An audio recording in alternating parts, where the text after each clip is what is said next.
ഫ്രാൻസിസിൻ്റെ ശിഷ്യന്മാർ. ഫ്രാൻസിസിന് ശിഷ്യന്മാരും സുഹൃത്തുക്കളും വർദ്ധിക്കുകയായിരുന്നു. അടുത്തതായി ഫ്രാൻസിസിൻ്റെ സംഘത്തിൽ ചേർന്ന് മനംമാറ്റം വന്ന ഒരു വൈദികനായിരുന്നു ഫാദർ സിൽവെസ്റ്റർ. പഴയ പള്ളിയുടെ പുനരുത്ഥാനത്തിൽ കുറേ കല്ലുകൾ ഫ്രാൻസിസിന് സിൽവെസ്റ്ററിൽ നിന്ന് വാങ്ങിയിരുന്നു. അതിൻ്റെ വില പൂർണ്ണമായും അപ്പോൾ നൽകിയിരുന്നില്ല. അങ്ങനെയിരിക്കെയാണ് ഫ്രാൻസിസും ബെർണാർഡും വളരെയേറെ പണം സാധുക്കൾക്ക് വിതരണം ചെയ്യുന്നത് അച്ഛൻ കണ്ടത്. അതുതന്നെ പറ്റിയ അവസരം അച്ഛൻ ചാടി വീണു. എനിക്ക് തരാനുള്ള പണം മുഴുവൻ ഇപ്പോൾ ലഭിക്കണം അച്ഛൻ. ബെർണാർഡിൻ്റെ പണസഞ്ചിയിൽ നിന്ന് കൈ നിറയെ പണം വാരി ഫ്രാൻസിസ് അദ്ദേഹത്തിന് നൽകി. യാതൊരു മടിയും കൂടാതെ അത് മുഴുവൻ വാങ്ങി സംതൃപ്തനായി അച്ഛൻ മടങ്ങി. രാത്രിയിൽ ഏകനായിരിക്കുമ്പോൾ സകല സംഭവങ്ങളെക്കുറിച്ചെല്ലാം പകലത്തെ സംഭവങ്ങളെല്ലാം അച്ഛൻ്റെ മനസ്സിലൂടെ കടന്നുപോയി.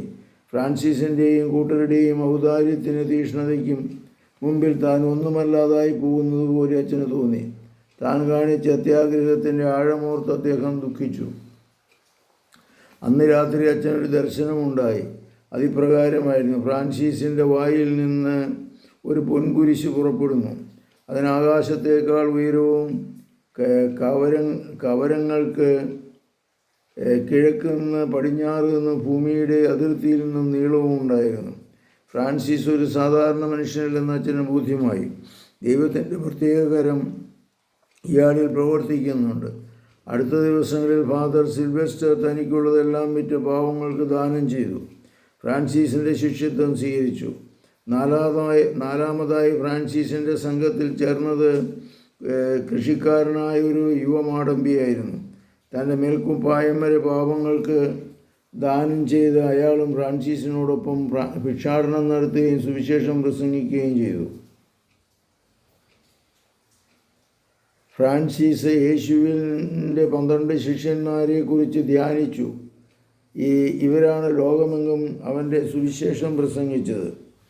അപ്പോൾ ഞങ്ങൾ 4 പേർ വിചാരിച്ചാലും ലോകത്തിൽ ചലനങ്ങൾ സൃഷ്ടിക്കാൻ സാധിക്കും.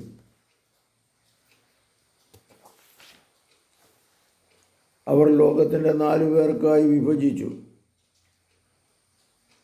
ബെർണാർഡും സിൽവെസ്റ്ററും ഒരു ദിശയിലേക്ക് പോയി. ഫ്രാൻസിസും ജെൽസും എതിർ ദിശയിലേക്കും. പ്രസംഗത്തിൻ്റെ കാര്യത്തിൽ ജെൽസിന് വലിയ ആത്മവിശ്വാസമില്ലായിരുന്നു.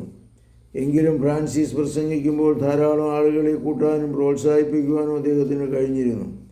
ആത്മീയ വിപ്ലവത്തിൻ്റെ കൊടുങ്കാറ്റായി അസീസി നഗരത്തിൽ അവർ അഴിച്ചുവിട്ടു. അനുദപിക്കാനും പാപങ്ങളെ സഹായിക്കാനും ക്രിസ്തുവിൻ്റെ മാർഗത്തിൽ ചരിക്കുവാനും അവർ ആഹ്വാനം ചെയ്തു. വേറെയും ചിലർ സിൽവെസ്റ്ററും സർവവും ഉപേക്ഷിച്ച് ഫ്രാൻസിസിനോടൊപ്പം ചേരാൻ തയ്യാറായി. ജോൺ കാപ്പില്ലോ, ഫിലിപ്പ് സബല്ലോ എന്നിവരും അദ്ദേഹത്തെ ചേർന്നതോടെ ശിഷ്യന്മാരുടെ എണ്ണം 7 ആയി. ഇവരായിരുന്നു ആദ്യത്തെ ഫ്രാൻസിസ്കൻ സഭ. പകൽ സമയങ്ങളിൽ 2 പേർ ചേർന്ന് സുവിശേഷ പ്രഘോഷണത്തിന് പോകും. വിശക്കുമ്പോൾ ഭിക്ഷയെടുക്കും. നന്മനസ്സുള്ളവർ നൽകുന്ന ഭക്ഷണം കൊണ്ടും വിശപ്പടക്കും. ചിലരെല്ലാം കുഷ്ഠരോഗികളെ തെരുവുകളിൽ സന്ദർശിക്കുകയും അവരെ ശുശ്രൂഷിക്കുകയും ചെയ്യും. രാത്രിയാകുമ്പോൾ എല്ലാവരും ബോർസങ്ങളിൽ ഒത്തുചേർന്ന് അനുഭവങ്ങൾ പങ്കുവയ്ക്കുകയും ദീർഘനേരം പ്രാർത്ഥനയിലും ധ്യാനത്തിലും ചെലവഴിക്കും. ദാരിദ്ര്യത്തെ മുറുകെ പിടിച്ച് ദൈവപരിപാലനയുടെ ഉറച്ച വിശ്വാസവുമായി